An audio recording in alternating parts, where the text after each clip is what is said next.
Bonjour madame, Bienvenue, Monsieur le Ministre. Canada's top financial policymakers are in Beijing to make their country's case in a place of massive opportunity. Our financial institutions or insurance company, which are already present on the Chinese market, can help to further the objective that has been set by the Prime Minister. How you doing? Finance Minister François-Philippe Champagne and Bank of Canada Governor Tiff Macklem met with Canadian banks and insurance companies who want to expand their presence here and to increase exports to China by 50% by 2030.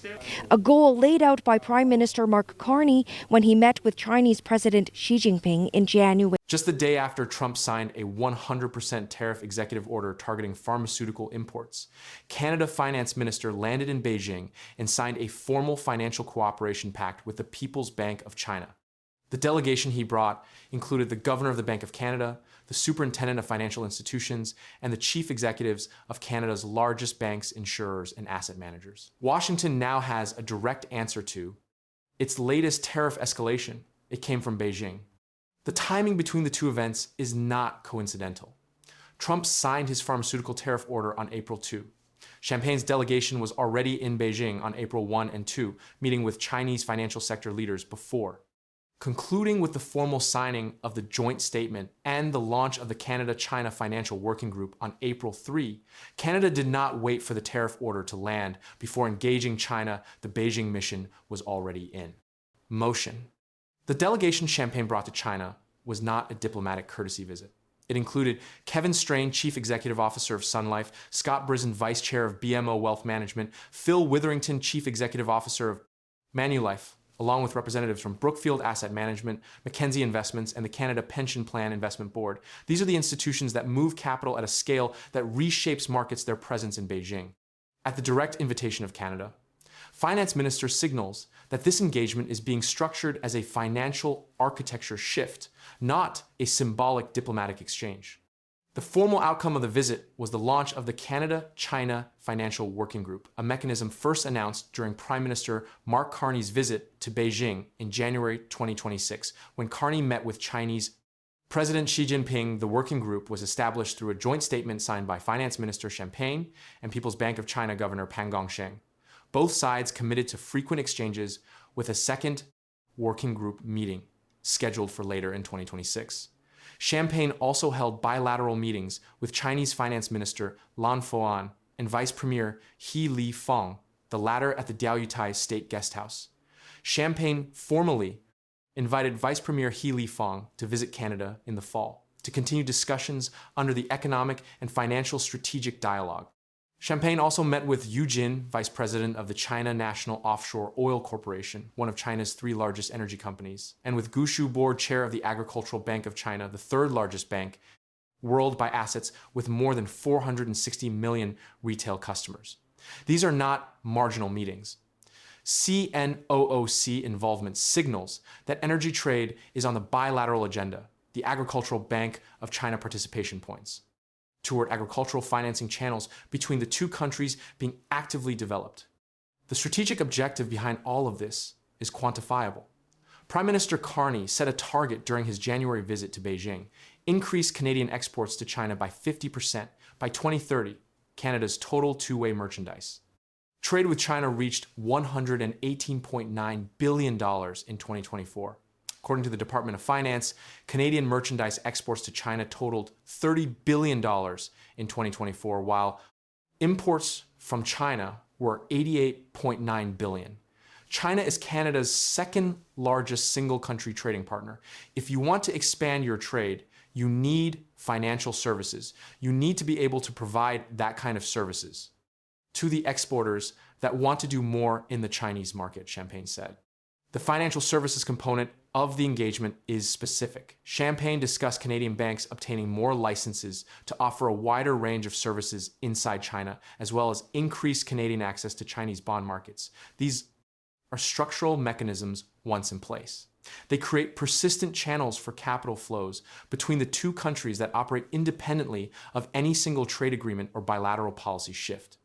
The January summit between Carney and Xi Jinping that established the current trajectory produced a concrete exchange. Canada reduced its tariff on Chinese electric vehicles from 100% down to 6.1%, and agreed to import up to 49,000 Chinese vehicles annually. In return, China removed or reduced its tariffs on canola products and seafood until at least the end of 2026. That deal directly reversed the agricultural retaliation China had imposed on Canadian exports. Earlier in 2025, the agricultural sector gains were immediate. China is Canada's second largest customer for agriculture, forest products, and seafood products, with sales approximately $13.4 billion in 2024. For the United States, the implications of this financial realignment are direct. The 100% pharmaceutical tariff order Trump signed on April 2 cited national security, it targets patented drugs and their active ingredients, gives large companies 120 days before the rate activates, and offers lower rates only to companies that either sign most favored nation pricing agreements or commit to building manufacturing inside the United States. Canada has no specific exemption, and Canadian pharmaceutical exports to the US totaled $6.75 billion last year. Bank of Canada Governor Tiff Macklem underlined the stakes in Beijing. We talk about diversifying our trade. We need to do it. It's critical to our prosperity, he said.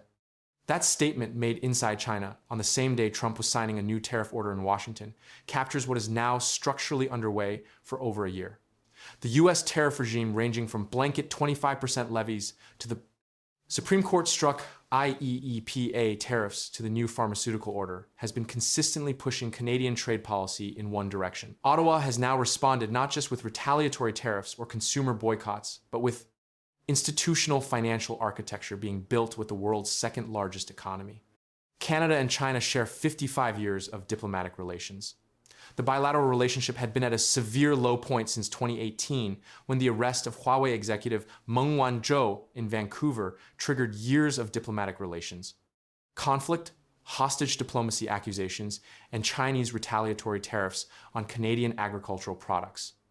The Carney-Xi Jinping meeting in January 2026 formally reset that relationship.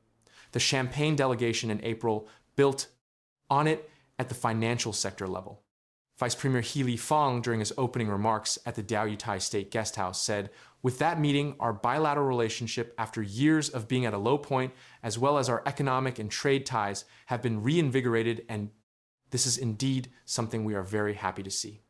The Canada-China Financial Working Group now has a formal structure, a signed joint statement, and a scheduled follow-up meeting. Canadian banks are in active discussions about expanded licensing inside China-Canadian bond market access. China's on the negotiating table. The Canada Pension Plan Investment Board was present in the room. Brookfield Asset Management was present in the room. The CPPIB manages over $500 billion in assets on behalf of Canadian pensioners. Brookfield operates globally across infrastructure, real estate, and renewables.